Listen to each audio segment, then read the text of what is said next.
बिहार में विधानसभा चुनाव के पहले राहुल गांधी जिस तरीके से बिहार आ रहे हैं, इसके बाद तो अब सवाल उठने लगे हैं कि क्या तेजस्वी यादव के एजेंडे पर ही राहुल चल पड़े हैं, या राहुल के बिहार आने से नुकसान राष्ट्रीय जनता दल का होगा। कई तरीके के सवाल बिहार के लोग पूछ रहे हैं। हमारे साथ इसी मुद्दे पर चर्चा करने के लिए हमारे सहयोगी विवेकानंद जी मौजूद हैं। विवेका जी, राहुल गांधी बिहार आ रहे हैं, कभी दलित सम्मेलन, कभी अलग अलग मुद्दे पर न्याय की बात करने आ रहे हैं, कभी छात्रों के साथ बात करने आ रहे हैं। जो एजेंडा तेजस्वी यादव का था उसी एजेंडे पर राहुल गांधी बिहार में आ रहे हैं, तो नुकसान किसको पहुंचा रहे हैं?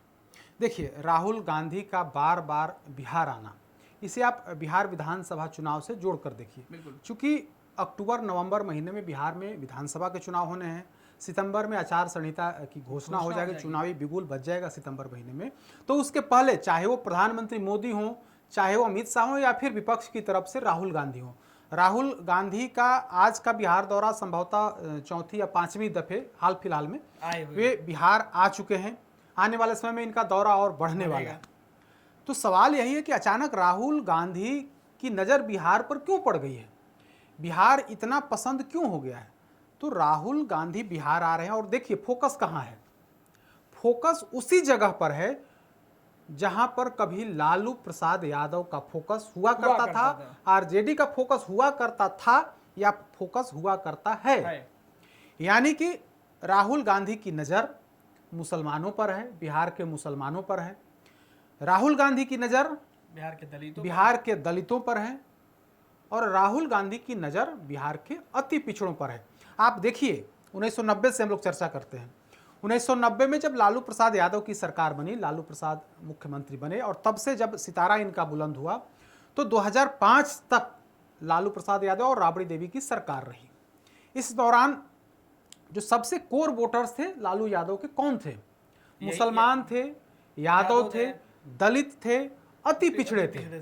तो इन्हीं वोटों की ताकत से लालू प्रसाद, बिल्कुल इसी को लालू प्रसाद यादव कहते थे कि बक्से से जिन निकलता है। तो जिन किसी भूत या ये नहीं था, जिन इन्हीं वोटरों की ताकत से लालू प्रसाद यादव 15 साल तक सत्ता में रहे, बिहार में सत्ता में रहे। तो आज भी मुसलमान पूरी तरीके से लालू प्रसाद यादव के साथ है, यादव पूरी तरीके से लालू प्रसाद यादव के साथ है, दलितों में भी कुछ वोट जो है वो लालू प्रसाद, कुछ परसेंट वोट आज भी लालू प्रसाद यादव के साथ है, यानी कि आरजेडी के साथ है। और ये जो तमाम वोट थे पहले कांग्रेस के वोट हुआ करते थे 1990 या 1990 से पहले, चाहे मुसलमान हो, चाहे दलित हो, चाहे फिर अगड़ी जाति में अगर कहें तो अगड़ी जाति के वोटर्स कांग्रेस के वोटर्स हुआ करते थे। लेकिन अगड़ी जाति के वोट खिसक करके भाजपा की तरफ चला गया। जो अति पिछड़ी जातियां हैं वो नीतीश कुमार के साथ चली गई। आज की स्थिति यही है। तो अब कांग्रेस पार्टी के पास कोई मजबूत वोट बैंक जो है, जातीय वोट बैंक कांग्रेस पार्टी के पास नहीं है। तो कांग्रेस पार्टी यह चाह रही है कि बिहार में फिर से खोई हुई प्रतिष्ठा, खोया हुआ जनाधार, खोए हुए वोटर्स, जिस जाति के वोट कांग्रेस पार्टी को मिलता था उस वोट को हम लोग साथ लाएं।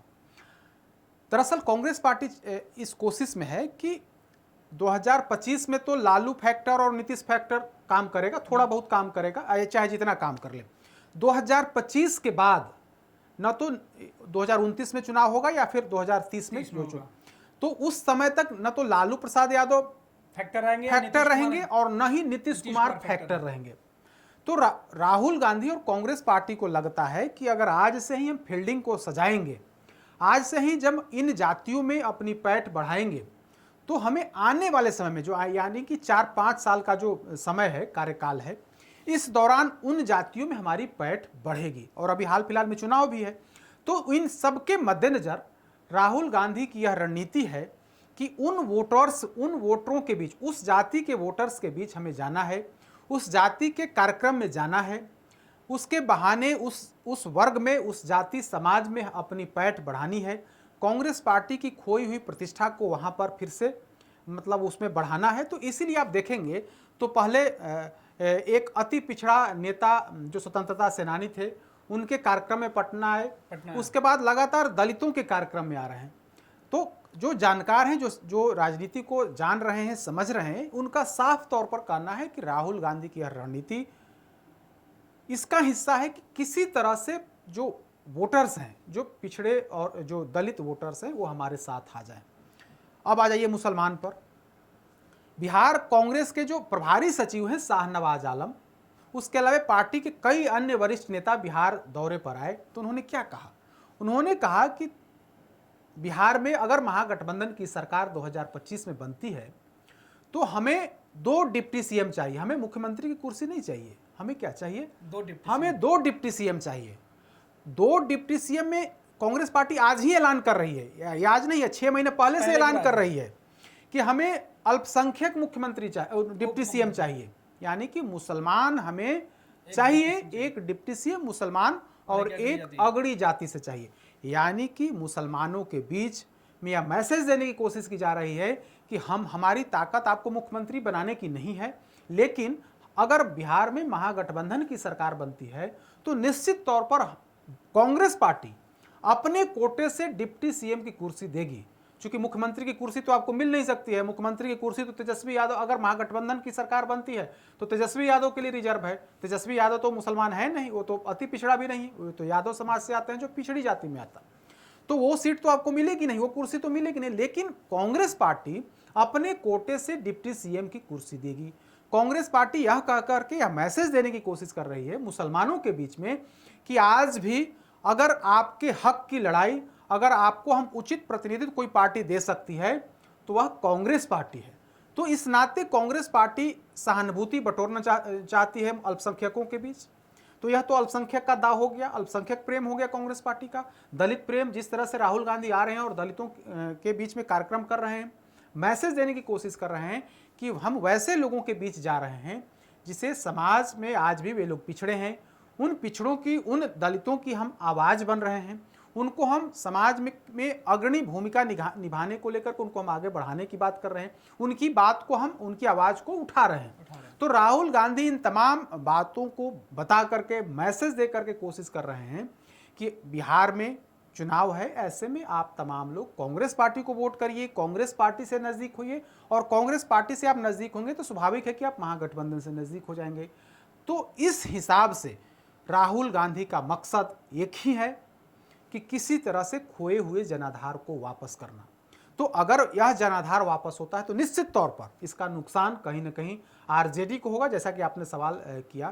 तो निश्चित तौर पर अगर मुसलमानों में कटौती करते हैं तो आरजेडी का ही नुकसान होगा। यानी कि कांग्रेस पार्टी का यह लक्ष्य है कि 2030 या 29 आते आते एक पैरेलल हम अपनी मतलब बिहार में न तो नीतीश फैक्टर रहेंगे, न तो लालू फैक्टर रहेंगे। तो ऐसे में 2 बड़ी पार्टियां रहेंगी, 2 राष्ट्रीय बड़ी पार्टियां रहेंगी। एक तरफ भारतीय जनता पार्टी होगी और दूसरी तरफ जो विपक्ष का नेतृत्व करेगा वो कांग्रेस पार्टी होगी।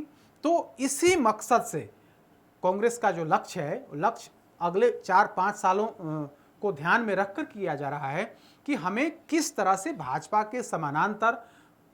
के समानांतर खड़ा होना है, भाजपा को आने वाले जो 4-5 साल है उसमें कैसे हमको घेरना है। तो हम घेरेंगे, वोट की ताकत जब हमारे पास रहेगी तो हम निश्चित तौर पर कांग्रेस, भारतीय जनता पार्टी को घेर सकते हैं।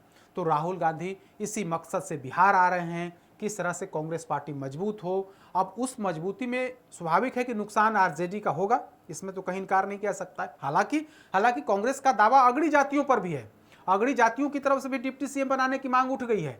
इन लोगों ने कहा है कि हम डिप्टी सीएम बनाएंगे।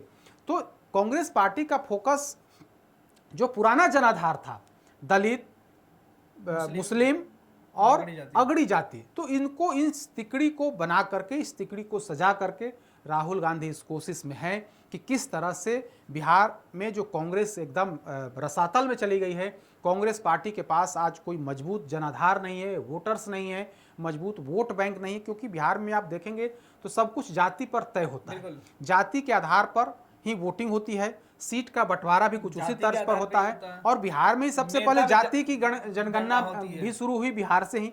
तो वैसी स्थिति में, और जनगणना शुरू नहीं बल्कि जनगणना का रिजल्ट प्रकाशित हुआ। जनगणना तो, जाति की गणना तो कई राज्यों ने की, कोशिश की, लेकिन सफलता बिहार को ही मिली।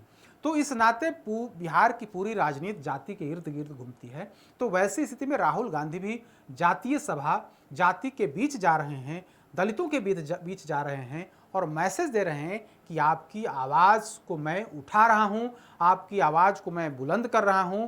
जो वर्तमान की जो सरकार है वो सरकार आपके हित में काम नहीं कर रही है, बल्कि संविधान के विरोध में।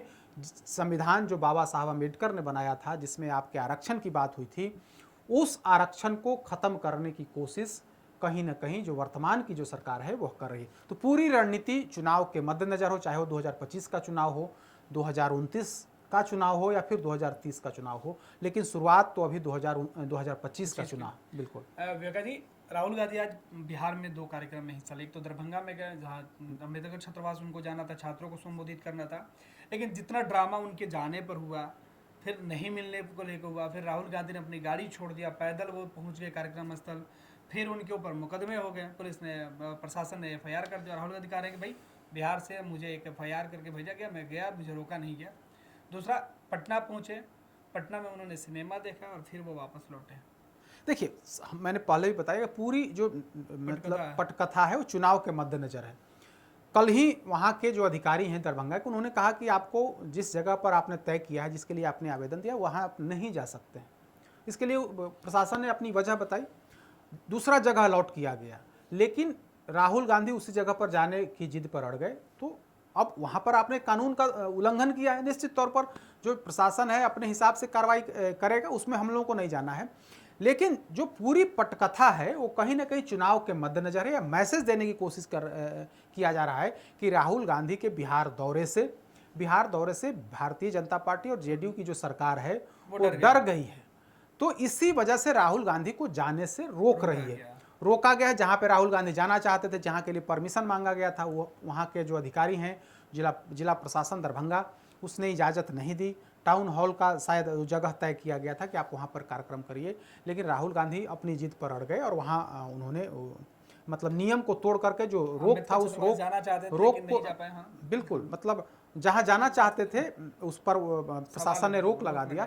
तो अब जबकि कानून तोड़ा गया तो प्रशासन का अपना तर्क है कि मैं इसके खिलाफ कार्रवाई मुकदमा करवाऊंगा, ये अलग बात है, यह कानूनी प्रक्रिया लेकिन जिस तरह से राजनीति बिहार में राजनीति जारी है, यह सब कुछ बिहार चुनाव के मद्देनजर किया जा रहा है। राहुल गांधी बिहार आए तो बिहार आकर के यह मैसेज देने की कोशिश किए कि मेरे बिहार आने से जो नीतीश कुमार की सरकार है वो डर गई है, और डर इसलिए गई है क्योंकि हम आरक्षण मतलब आरक्षण को लेकर के हम बात कर रहे हैं, हम गरीबों दलितों की बात कर रहे हैं। केंद्र की सरकार किस तरह से आरक्षण विरोधी सरकार साबित होती हुई दिख रही है, हम उसकी बात कर रहे हैं। लिहाजा केंद्र और बिहार की जो सरकार है, जो NDA की सरकार है, वो हमें रास्ता रोकने की कोशिश कर रही है। बिल्कुल, बहुत बहुत धन्यवाद विवेका जी। तो राहुल गांधी आज बिहार में थे, बिहार में पूरे दिन हाई वोल्टेज सियासी ड्रामा हुआ, चाहे दरभंगा में हो या पटना में।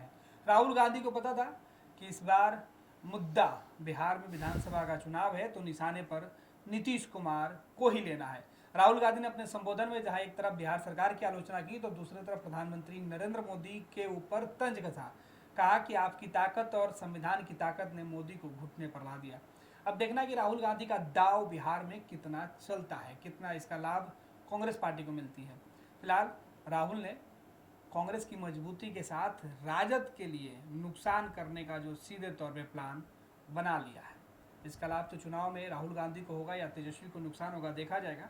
फिलहाल इस खबर में इतना ही, लेकिन देश दुनिया के साथ बिहार की सियासत की तमाम गतिविधियों के लिए सबसे पहले हम आप तक पहुंचाएंगे। आप देखते रहे first Bihar Jharkhand. Panorama group, जो सोचता है वो करता है, आपके अपने सपनों का आशियाना। ये लो मुंह मीठा करो, आज मैंने अपना जॉब छोड़ दिया, अब हम पूर्णिया वापस जाएंगे। जॉब छोड़ दिया है? मतलब ये घर कैसे चलेगा, हम करेंगे क्या, और माँ बाबूजी क्या बोलेंगे? इसलिए मैं एक और मिठाई का डब्बा लाया, अपने बिजनेस के लिए लोन अप्रूव हो गया। अरे लोन अप्रूव हो गया वो तो ठीक है, लेकिन पूर्णिया में हम रहेंगे कहाँ? अपना घर भी तो नहीं है वहाँ। इसलिए तो एक और मिठाई का डब्बा अलग से लाया हूँ, हमने पूर्णिया में घर ले लिया है, पूर्णिया के ई होम्स पैनोरमा में। पूर्णिया में पैनोरमा ग्रुप लेकर आए हैं ई होम्स पैनोरमा, बड़ा घर, आलीशान जिंदगी और अत्याधुनिक सुविधाओं के संग। अरे अब क्यों मुंह मीठा करवा रही हो? क्योंकि हम घर वापसी जो कर रहे हैं। घर वापसी की खुशी पूर्णिया में ई होम्स पैनोरमा के संग। ई homes panorama, luxurious, lifestyle redefined.